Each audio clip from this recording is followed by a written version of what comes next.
কোটি টকাৰ লুণ্ঠন চলাই মুম্বাই আৰক্ষীৰ জালত পৰিছে অসমৰ কেইবাটাও অপৰাধী। আৰক্ষীৰ পৰা বাচিবলৈ বাসগৃহৰ চিলিঙত আত্মগোপন কৰি আছিল অপৰাধীকেইটাই। বেংকৰ ভুৱা নথিপত্ৰৰে বৃহৎ পৰিমাণৰ ধন সৰকাইছিল অপৰাধীকেইটাই। অপৰাধীকেইটাক বিচাৰি মৰিগাঁৱত চলিছিল মুম্বাই আৰক্ষীৰ অভিযান। কোটি টকা লুণ্ঠন চলোৱা 5 অপৰাধীক মৰিগাঁৱত গ্ৰেপ্তাৰ কৰিছে মুম্বাই আৰক্ষীয়ে। আৰক্ষীৰ পৰা আত্মগোপন কৰি বাসগৃহৰ চিলিঙত বাহৰ পাতিছিল অপৰাধীকেইটাই।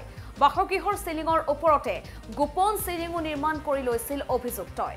চিলিঙৰ পৰা আৰক্ষীয়ে বহু কৌশল অৱলম্বন কৰি গ্ৰেপ্তাৰ কৰিছে এটাকৈ অপৰাধী।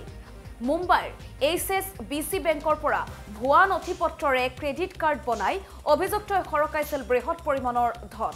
মৰিগাঁও লাহৰীঘাটত মুম্বাই আৰক্ষীৰ CIDৰ এটা দলে মুম্বাই আৰক্ষীৰ সহযোগত নিশা অভিযান চলাই গ্ৰেপ্তাৰ কৰিছে ক্ৰমে ইলায়াছ আহমেদ, আসহাৰুল ইছলাম, মহিবুৰ ৰহমান, মহিউদ্দিন আহমেদ আৰু বাবু বক্কৰ ছিদ্দিকী। মুম্বাইৰ আজাদ ময়দান থানাৰ গোচৰ নং 371/24 ভিত্তিত গ্ৰেপ্তাৰ কৰিছে চাইবাৰ অপৰাধীকেইটাক। ধৃত চাইবাৰ গেঙৰ 3 অপৰাধীক পূৰ্বেও এক্সিছ বেংকৰ পৰা ধন আত্মসাৎ কৰাৰ অভিযোগত গ্ৰেপ্তাৰ কৰিছিল বুলি জানিব পৰা গৈছে। আমাৰ মৰিগাঁও আৰক্ষীৰ চাইবাৰ অপৰাধীৰ বিৰুদ্ধে যিটো অভিযান সেইটো আমাৰ চলিয়ে আছে, আপোনালোকে চবেই গম পায়। আৰু সময়ে সময়ে বিভিন্ন ৰাজ্যৰ আৰক্ষী আহে, ইয়াত আহি পেলাই তেওঁলোকে ইয়াত অভিযান চলায় মৰিগাঁও আৰক্ষীৰ সহযোগত, বা আমিও বিভিন্ন বস্তু ইয়াত পালে আমি কমিউনিকেট কৰোঁ যে ইয়াৰ যিসকল চাইবাৰ ফ্ৰডষ্টাৰ আছে, যদি কোনো বেলেগ জেগাত গৈ কৰিছে আমাৰ ইনভেষ্টিগেশ্যন সময়ত আমি লগ পালে আমি দেখাবলৈ আমি জনাওঁ।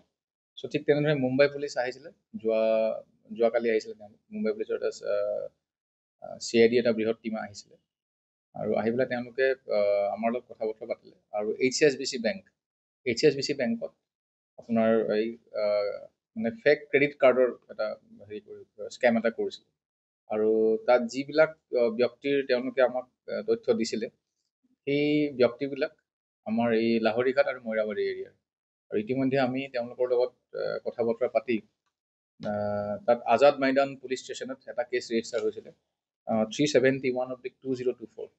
আৰু সেই কেছ সংক্ৰান্তে তেওঁলোকৰ গোটেই টীমটো আহিছিলে আৰু HSBC বেংকৰ ছিনিয়ৰ অফিচিয়েলছো আছিলে গোটেই টীমটোত।